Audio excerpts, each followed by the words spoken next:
बिट्ट्या पावसाला ये झाडाखाली थांबूया. मम्मी तुला एक प्रश्न विचारू का? तू जर हारली तर तू मला 100 द्यायचं, मी जर हारलो तर तुला मी 100 रुपये देणार. विचार विचार, तू हारणारच आहेस.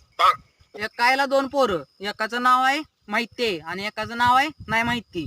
माहिती आहे तो आईला सोडून गेला, राहिला कोण? नाही माहिती. नाही माहिती ना, काढ 100 रुपये चल. अरे माहितीये.